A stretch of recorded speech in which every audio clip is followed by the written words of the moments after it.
ದೊಡ್ಡ ಮಟ್ಟದ ಸಂಚಿಗೆ ಇವರೆಲ್ಲರೂ ಕೂಡ ಸಂಚನ್ನ ರೂಪಿಸಿದ್ರು ಅನ್ನುವಂತಹ ವಿಚಾರದಲ್ಲಿ ಈಗಾಗಲೇ ಅನೇಕ ಅಂಶಗಳನ್ನು ನಾವು ಹೇಳ್ತಾ ಇದ್ವಿ ನಿಮಗೆ.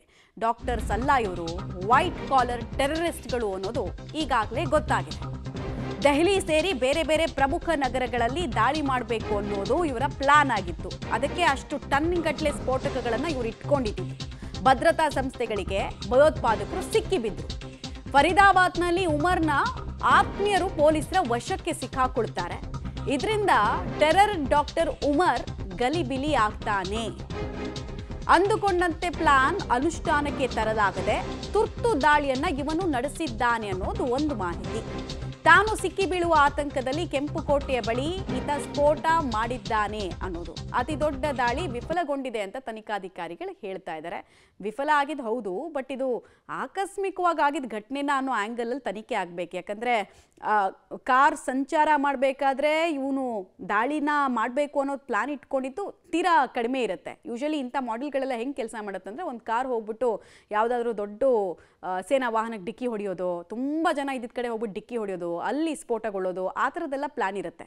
ಸೊ ಇವನು ಅಂದ್ಕೊಂಡಿದ್ದ ಜಾಗ ತಲುಪೋಕ್ಕೂ ಮುಂಚೆನೇ ಅಲ್ಲಿ ಸ್ಫೋಟ ಆಗೋಯ್ತು ಅಚಾನಕ್ಕಾಗಿ, ಗೊತ್ತಿಲ್ಲ. ಅಥವಾ ಬೇಕು ಅಂತ ಚಾಂದ್ನಿ ಚೌಕಲ್ಲಿ ಸಿಕ್ಕಷ್ಟು ಜನರನ್ನ ಬಲಿ ಹಾಕ್ಬಿಡೋಣ ಅಂತ ಅಂದ್ಕೊಂಡು ಹೀಗೆ ತಾನು ಹೊಗೆ ಹಾಕಿಸ್ಕೊಂಡ, ಗೊತ್ತಿಲ್ಲ. ಅದ್ರ ಬಗ್ಗೆ ತನಿಖೆಗಳಾಗ್ತಾ ಇದೆ. ಆದರೆ ಡಾಕ್ಟರ್ಸ್ ಯೂಸ್ ಆಗ್ತಿದ್ದಾರೆ ಇಲ್ಲಿ. ನಾವು ಯೋಚನೆ ಮಾಡಬೇಕಾಗಿರೋದು, ನಾವು ನಂಬುವ ಡಾಕ್ಟರ್ಸು ಡೀಟೇಲ್ಸ್ ಕೊಡ್ತಾರೆ. ಪ್ರಕಾಶ, ಈ ಉಮರ್ ಅಂದುಕೊಂಡಂತೆ ಬೇರೆ ಜಾಗದಲ್ಲಿ ಹೋಗಿ ಈ ಇಡೀ ಪ್ಲಾನನ್ನು ಮಾಡೋಕೆ ಮುಂಚೆ ಸ್ಫೋಟ ಆಗಿದ್ದ ಇದು ಬ್ಲಾಸ್ಟು, ಅಥವಾ ಚಾಂದ್ನಿ ಚೌಕಿ ಅವನ ಟಾರ್ಗೆಟ್ ಆಗಿತ್ತ? ಯಾವ ಥಿಯರಿಗೆ ಜಾಸ್ತಿ ಬಲ ಸಿಗ್ತಾ ಇದೆ ಅಥವಾ ಪುಷ್ಟಿ ಕೊಡ್ತಾ ಇದೆ ಆಗಿರುವಂತಹ ಘಟನೆ? ಈ ಒಂದು ಪ್ರಕರಣದ ಜಾಡನ್ನು ಹಿಡಿದು ಹೊರಟಂಥ ಸಂದರ್ಭದಲ್ಲಿ ತನಿಖಾಧಿಕಾರಿಗಳಿಗೆ ಹಲವು ವಿಚಾರಗಳು ಕೂಡ ಈಗ ಗೊತ್ತಾಗ್ತಾ ಇದೆ. ಈಗ ಬೆಳಗ್ಗೆ ಅಂದರೆ ಮೊನ್ನೆ ಬೆಳಿಗ್ಗೆ ಸುಮಾರು 4 ವೈದ್ಯರು ಸಿಕ್ಕಿಬಿದ್ದಿದ್ರು.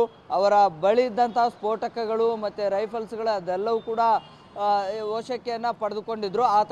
ಅವರ ಸಂಪರ್ಕದಲ್ಲಿ ಇದ್ದಂಥವನೇ ಈ ಡಾಕ್ಟರ್ ಉಮರ್ ಕೂಡ.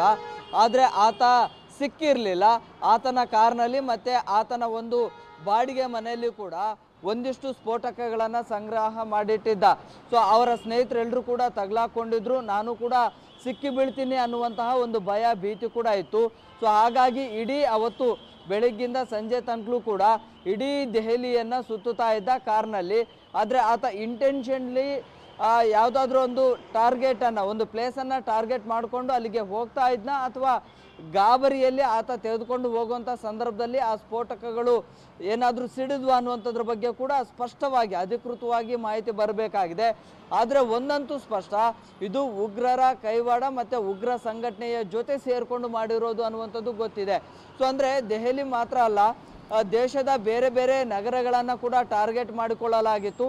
ಸೊ ಆ ಕಾರಣಕ್ಕಾಗಿ ಲಕ್ನೋ ಮೂಲದ ಡಾಕ್ಟರ್ ಶಾಹೀದು, ಜೊತೆಗೆ ಉತ್ತರ ಪ್ರದೇಶದ ಡಾಕ್ಟರ್ ಅದಿಲು, ಜೊತೆಗೆ ಬೇರೆ ಜಮ್ಮು ಕಾಶ್ಮೀರದ ಮತ್ತೊಬ್ಬ ಡಾಕ್ಟರ್ ಮುಜಾಮಿಲ್ ಅವರ ಸಂಪರ್ಕ ಕೂಡ ಇತ್ತು. ಸೊ ಹೀಗೆ ಬೇರೆ ಬೇರೆ ರಾಜ್ಯಗಳನ್ನು ಟಾರ್ಗೆಟ್ ಮಾಡಿಕೊಳ್ಳಲಾಗಿತ್ತು. ಆ ಕಾರಣಕ್ಕಾಗಿ ಒಂದು ನೆಟ್ವರ್ಕನ್ನು ಬಿಲ್ಡ್ ಮಾಡಿಕೊಂಡಿದ್ರು. ಜೊತೆಗೆ ಚೆನ್ನೈ ಮತ್ತು ಹೈದರಾಬಾದ್ ಮೂಲದ ಡಾಕ್ಟರ್ಗಳನ್ನು ಕೂಡ ಮ್ಯೂಚುವಲ್ ಕಾಂಟ್ಯಾಕ್ಟ್ಸಲ್ಲಿ ಸಿಕ್ಕಿದ್ರು ಅನ್ನುವಂಥ ಮಾಹಿತಿ ಕೂಡ ಲಭ್ಯವಾಗಿದೆ. ಸೊ ಹೀಗಾಗಿ ಇದೆಲ್ಲವನ್ನು ನೋಡ್ತಾ ಇದ್ರೆ ದೆಹಲಿ ಅವರಿಗೆ ಟಾರ್ಗೆಟ್ ಪ್ಲೇಸ್ ಒಂದು ಮಾತ್ರ ಆಗಿರಲಿಲ್ಲ, ದೇಶದ ಬೇರೆ ಬೇರೆ ರಾಜ್ಯಗಳಲ್ಲಿ ಕೂಡ ಅವರು ಟಾರ್ಗೆಟ್ ಅನ್ನ ಮಾಡಿದ್ರು ಅನ್ನುವಂಥದ್ದು ಕೂಡ ಗೊತ್ತಾಗ್ತಾ ಇದೆ. ಸೊ ಹಾಗಾಗಿ ಆತ ಇಂಟೆನ್ಷನ್ಲಿ ದೆಹಲಿಯನ್ನ ಟಾರ್ಗೆಟ್ ಮಾಡಿಕೊಂಡೇ ಬಂದಿದ್ದು ಅನ್ನುವಂಥದ್ದು ಅಧಿಕೃತವಾಗಿ ಹೇಳೋದಕ್ಕೆ ಬರೋದಿಲ್ಲ. ಸೊ ಆ ನಿಟ್ಟಿನಲ್ಲಿ ಬೇರೆ ಬೇರೆ ಆಯಾಮಗಳಲ್ಲಿ ಕೂಡ ಇದೀಗ ತನಿಖಾ ತಂಡ ಈಗ ಒಂದು ವರ್ಕ್ ಅನ್ನ ಮಾಡ್ತಾ ಇದೆ. ಸೊ ಮಹತ್ವದ ಒಂದಿಷ್ಟು ಸುಳಿವುಗಳು ಕೂಡ ಸಿಗ್ತಾ ಇದೆ. ಓಕೆ ಪ್ರಕಾಶ್, ಹಾಗೆ ಸಂಪರ್ಕದಲ್ಲಿ ವಾಪಸ್ ಬಂದೆ.